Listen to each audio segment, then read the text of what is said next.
Have you ever heard of something with the lightning-fast power of a capacitor, but with the long-lasting energy of a battery?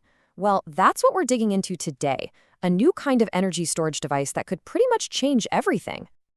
All right, let's just jump right in. The data that came out for this new EV battery system is, well, it's kind of weird. It presents this fascinating little puzzle. You see, the improvement in how much energy it can pack into a certain amount of space, that's volumetric efficiency, it's stuck at exactly 41%. But then the improvement in how much energy you get for its weight, the mass efficiency, that number goes from 41% all the way up to 111%. And that brings us to the big question for this whole explainer. How is that even possible? I mean, how can one number be totally locked in while the other one just shoots through the roof? You'd think they'd be connected, right?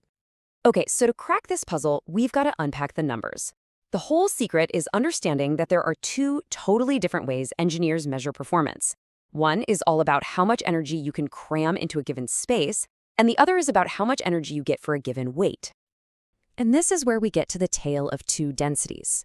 The answer to our whole puzzle is right here, in the difference between measuring by volume versus measuring by mass.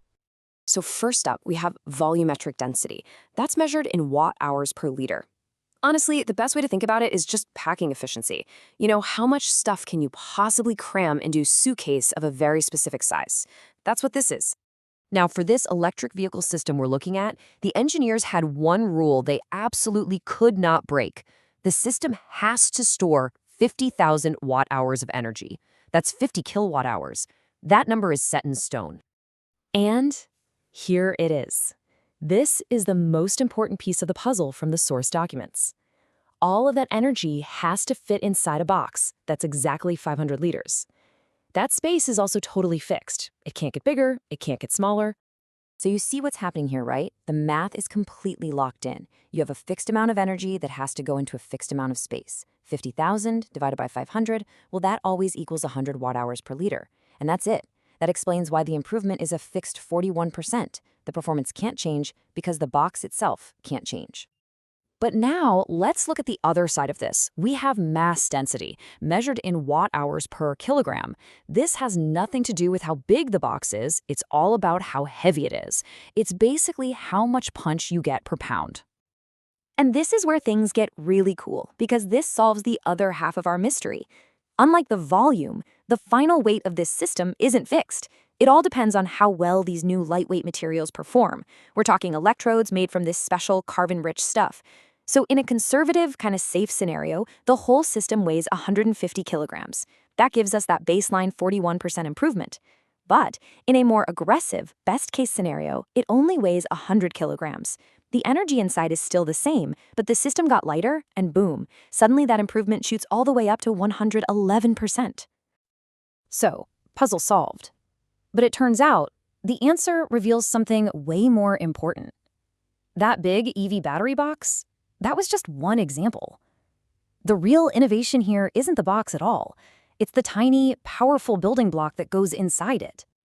And here it is. This is the heart of the whole thing, the liquefied gas electrolyte core cell, or just LGE cell for short. And just look at these target specs from the source material. A crazy high mass density of 500 watt-hours per kilogram, insane power density, over 97% efficiency, and, get this, a cycle life of over 1 million. This is the little engine that makes everything else possible. The real genius of this thing is how modular it is. Think of them like Legos.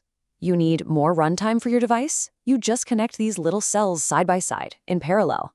You need more voltage, more raw power for a car or the power grid. You just stack them end to end, in series. This is how the technology can scale from something tiny to something absolutely massive. Okay, so this is all great for big, huge systems. But let's bring it back down to something we all use literally every single day. What does any of this mean for the future of the battery that's sitting in your phone or your laptop right now? Well, because of that incredible mass density we were talking about, the benefits are immediate and they're personal. The source material projects that a replacement smartphone battery could be 50% lighter. And for a laptop, it could be up to 70% lighter. I mean, just imagine a laptop that feels dramatically lighter in your bag just by swapping the battery. That's the kind of tangible difference we're talking about here. But it's not just about making things lighter. Remember that capacitor DNA we mentioned at the start? Well, that translates into charging speeds that are just mind-boggling. We are talking about going from a completely dead battery to a full 100% charge in minutes, potentially even seconds. You'd pretty much only be limited by your charging cable. Now this is where it gets truly wild. Let's talk about lifespan.